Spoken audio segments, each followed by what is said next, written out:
बहुत समय पहले भारत के उत्तर पश्चिम दिशा में स्थित एक विशाल और समृद्ध राज्य था, तक्षशिला। ये जगह केवल व्यापार का केंद्र नहीं थी, बल्कि ज्ञान का वो पवित्र स्थल थी जहां दूर दूर से विद्यार्थी शिक्षा लेने आते थे। विशाल पत्थरों से बनी इमारतों में विद्या बहती थी और गुरुओं की आवाजें ज्ञान का प्रकाश फैलाती थीं। तक्षशिला में एक वृद्ध शिक्षक रहते थे, आचार्य धनानंद। वे इतिहास, युद्ध नीति और समाज शास्त्र के ज्ञाता थे। उनके पास दुनिया को देखने का एक अलग ही दृष्टिकोण था। वे कहते थे, एक राष्ट्र तब तक जीवित रहता है जब तक उसके लोग जागरूक रहते हैं। उनके ही गुरुकुल में पढ़ता था एक बालक, आरव। वो तेज, जिज्ञासु और अपने राज्य के प्रति प्रेम से भरा हुआ था। उसकी आंखों में हमेशा कुछ नया जानने की चमक होती थी।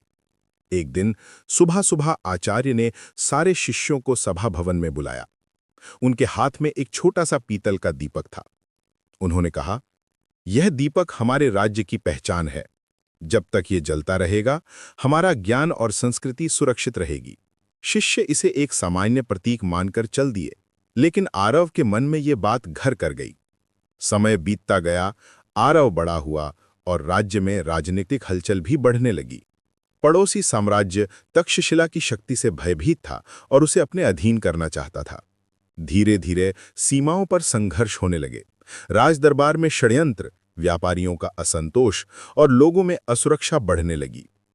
एक रात जब राज्य में भय और अफवाहें फैल चुकी थीं, आरव ने आचार्य धनानंद को गुरुकुल के मुख्य कक्ष में अकेले बैठे देखा। दीपक उनके सामने जल रहा था, पर बहुत मंद था। आचार्य ने धीमे स्वर में कहा, आरव, ये दीपक तक्षशिला के ज्ञान का प्रतीक है। आज ये इसलिए मंद है क्योंकि हमारे लोग मन से विचलित हो चुके हैं। जब मन में भय हो तो ज्ञान का प्रकाश भी डगमगा जाता है। आरव बोला, गुरुदेव, मैं इस दीपक को बुझने नहीं दूंगा। बताइए, मैं क्या कर सकता हूं? आचार्य मुस्कुराए, दीपक को तेल चाहिए और राज्य को साहस। इसी साहस के साथ आरव ने तक्षशिला की रक्षा का दायित्व अपने ऊपर ले लिया। वो गांव-गांव गया, लोगों को एकजुट किया, सैनिकों में हिम्मत भरी और व्यापारी वर्ग को आश्वासन दिया।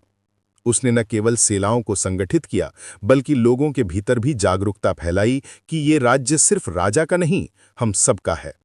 युद्ध छिड़ा। तक्षशिला की सेना संख्या में कम थी, लेकिन मनोबल में ऊंची। आरव ने एक योजना बनाई, दुश्मन सेना को घाटी में लाकर दोनों तरफ से घेरने की। रणनीति सफल रही, दुश्मन पराजित हुआ और राज्य बच गया।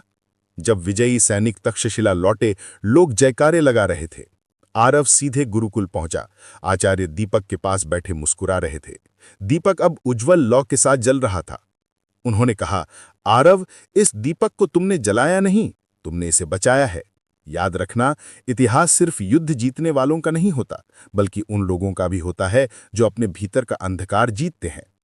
आरव ने विनम्रता से कहा, गुरुदेव, ये दीपक तो तभी से जल रहा था। आपने हमें उसका अर्थ समझाया, मैं सिर्फ उस लौ की रक्षा कर पाया। समय के साथ आरव एक विद्वान और लोकप्रिय नेता बना। उसने राज्य को और मजबूत किया। तक्षशिला फिर ज्ञान का केंद्र बनी और दुनिया भर के लोग वहां शिक्षा लेने आने लगे।